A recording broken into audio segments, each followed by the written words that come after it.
Hi everyone, welcome back to Dave's Garden and Vine. This week's episode I'm going to teach you how to overwinter your peppers, because a lot of people don't actually realise peppers are perennial, so they can last several years, but obviously you have to overwinter them because it's frost and all of that would kill them off. But I'm going to show you how to do that now. Hold on to later on in the video because I'm going to give an update on my wine because the process has started. So let's get into it.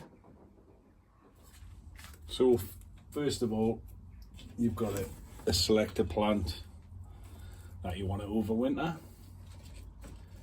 I'm not going to overwinter all of my peppers. I'm just going to probably do 3 or 4 because I still like growing from seed, but by keeping 3 or 4 overwinter,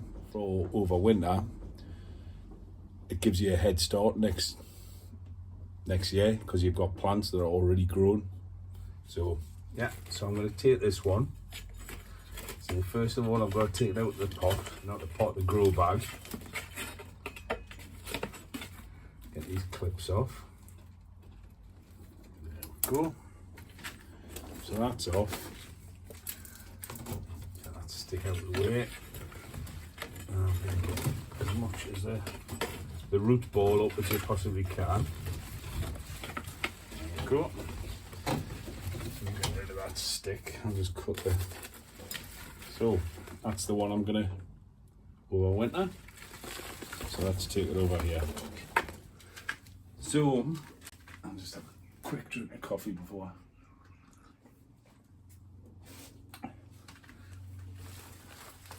So first thing I'm gonna do is take off these peppers. Obviously there's a mix of green and red on here, but it's getting colder pretty much day by day now, so lovely peppers, but take them off. Another one inside there. It's really tiny, that one, but so now I'm gonna get yourself a pair, secateurs, snips, sometimes scissors if the peppers are quite thin, but this has got quite a thick stalk on it. So what you're looking for is when it comes up here and then splits into a V.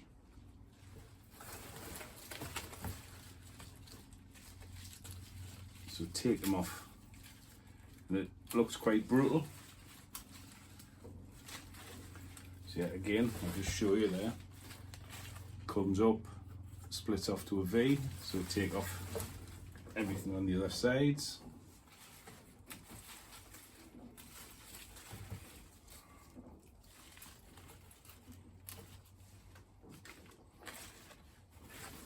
So that's the first one done. Then just turn it around and repeat the process. Kind of doesn't split to a V, oh it does there. So if I take these off, those off, those off.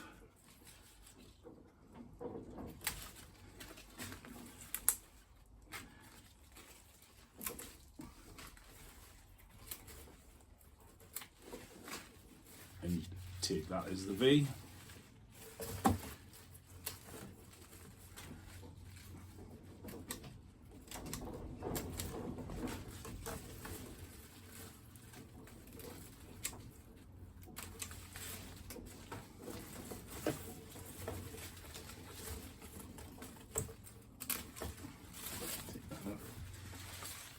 This is a big V there.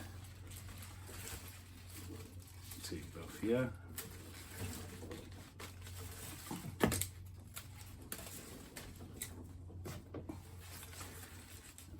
Take it off here. Feel quite brutal, but you have to be. Take all of these pieces off, right? So there's a V there, and then there's another V here. So take it off there.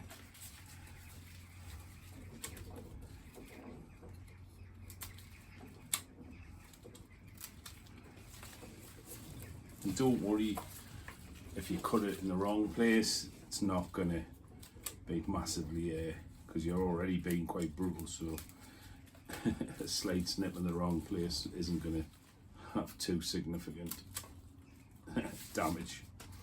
So there's the V, but I'll take that off because that's too long. Take that bit off.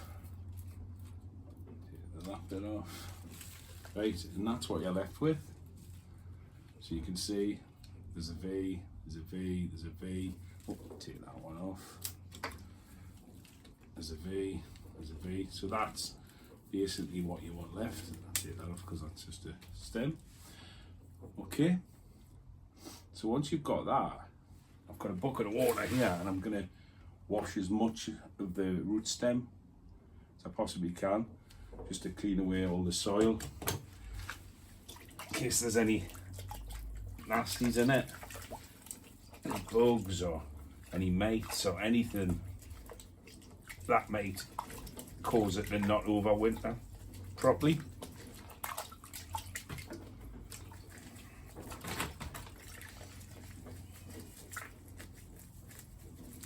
Get your hands into the root ball itself, get as much of the soil out as you can.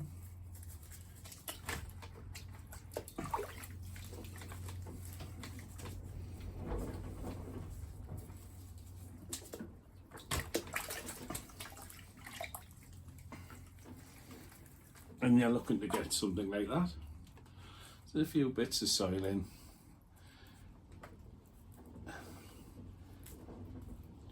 Pick out as much as you possibly can.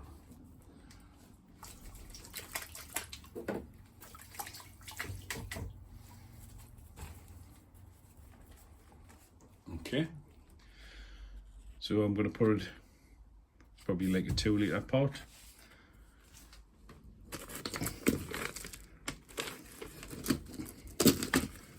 Fill it up with a bit of potting soil. Halfway in.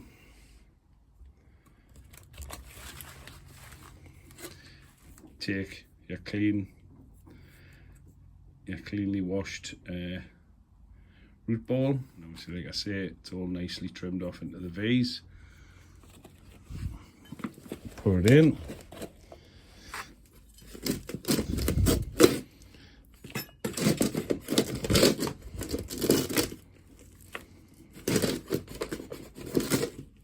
And just put the soil probably back up to the same depth it was planted in. Pack it down.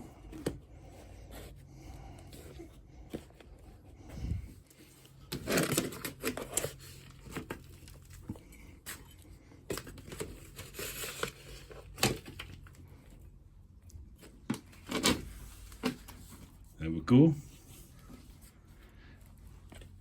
Pack it down, and then I'll give it a water. So to give it a good old water, let that sink in.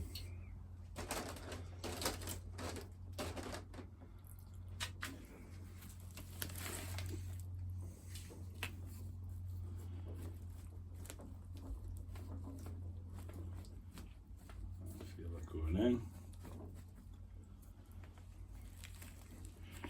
Push it down a bit more to help it overwinter. I'll just put a little bit of, and this is just loose bark, it'll break down a little bit, but it's just to help retain a little bit of warmth, because obviously I'm going to put them in an outside cool shed. So it's going to be dark, so it doesn't get the light, because that's another key component for overwintering. If you put it somewhere it's getting a little light, it'll start growing. I want it to go dormant. So, yeah, again, and I tend to just put a little bit of water over the bark as well. Fine. So obviously that was a green pepper. We can see that now. the top looks with the V's, V's, V's, snip it off all the time. So I'm going to do the next one with a chili pepper. So same again, take the clips off it, get it out of there.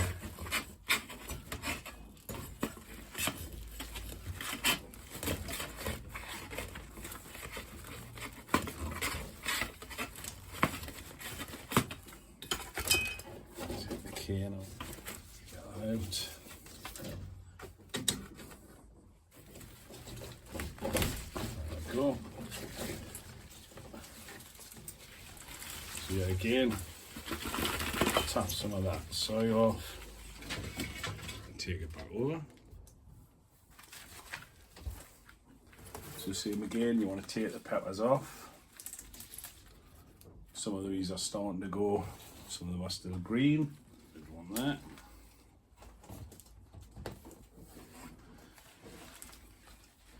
Take off all of these side leaves.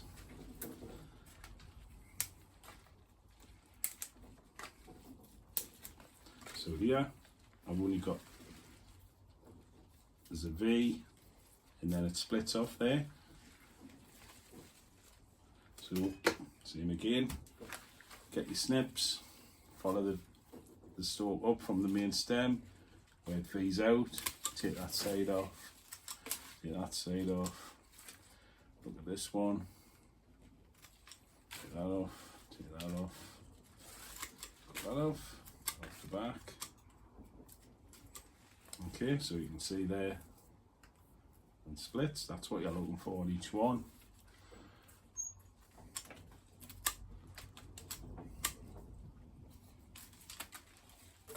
And it does feel quite brutal. So that's that one. And obviously there's the root ball, so just give it a clean.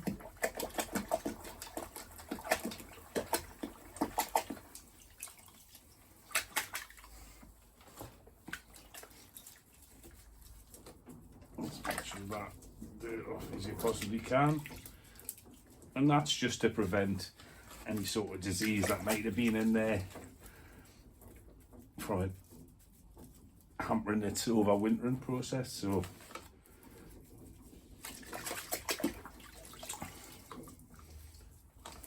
that's good enough.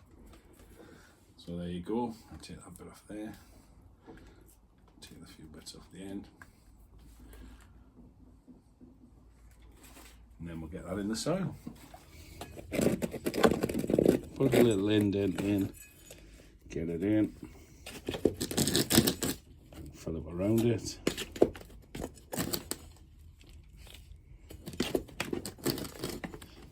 Push it down.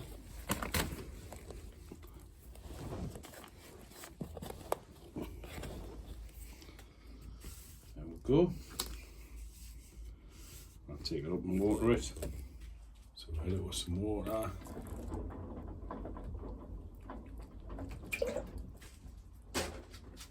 Fill it with some bark.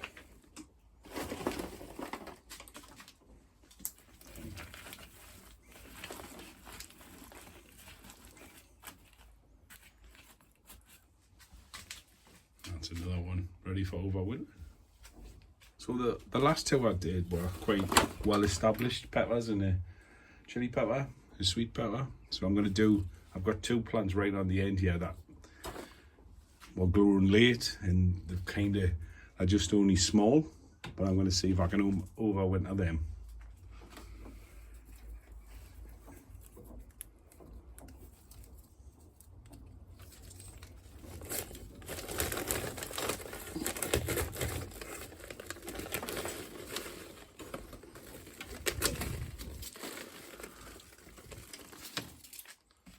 So a lot smaller root ball on it. So this one you can see it's a much smaller plant, but same process. You see there's the straight and then the V's off.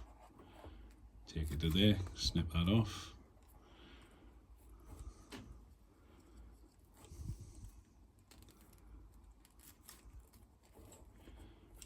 On the side, snip that off.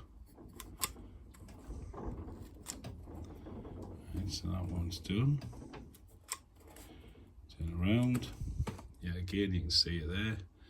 Splits off into a V. Take that off. Take that off. Same again.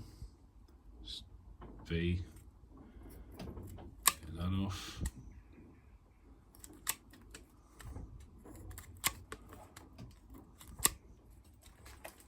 And there we go. I'll wash the roots first. So there we go. Roots washed. I'll get that bit out of there and that bit out of there. Go. And then we'll fill it up.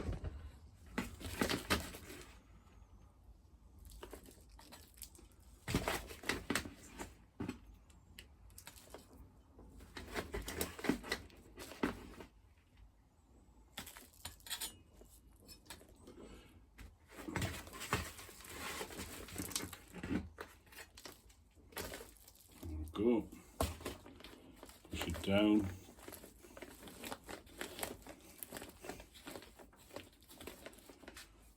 And then I'll water it and put the bark on. So like I said, I was going to give an update at the end about the wine. So I've done the cold soak, which is 3 to 5 days. Mine was closer to the 5, and that's at between 10 and 15 degrees centigrade. And then currently the wine's now in its primary fermentation, which should be between 20 and 28 degrees. And this is the bit that hasn't went as smooth because I'm doing it in an outside coal shed, nice and dark. It's a pretty static temperature, but it just wasn't hot enough. So I've had to buy a heating pad. So that's now underneath the fermentation bucket, and I'm probably day 2 into a 70-day cycle for that primary fermentation. So I'm going to take the peppers that I've just prepared for overwintering and put them in the coal shed, and I'll give you a quick look at the bucket. And it's still obviously got the grapes in, because once the primary fermentation's finished, I'll then squeeze the last of the juice from the remaining grapes, and then transfer it into the carboy, the 15-litre carboy. So without further ado, let's go and have a look at that. So this is the outdoor coal shed. I've put the wines under that, and there's the 3 overwintering peppers. The one really long one, the one on the right hand side was the sweet bell peppers, and then the small one was the plant that I planted late and it didn't really have time to fruit, so I'm going to see if I can get a head start with that next year by overwintering it. So cool. So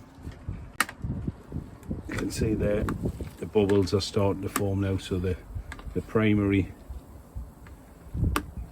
fermentation is definitely starting to work. See how I got this cable here? That's the heat mat that is on the bottom of the barrel now, because like I said, when I did it without that, it just wasn't getting hot enough, so the fermentation wasn't even starting. So obviously this is just a snippet. I'm going to put the full video of how I got to this point, the pressing, everything. So this was just a little heads up of what's to come. So like and subscribe would be great, and I'll catch you on the next one.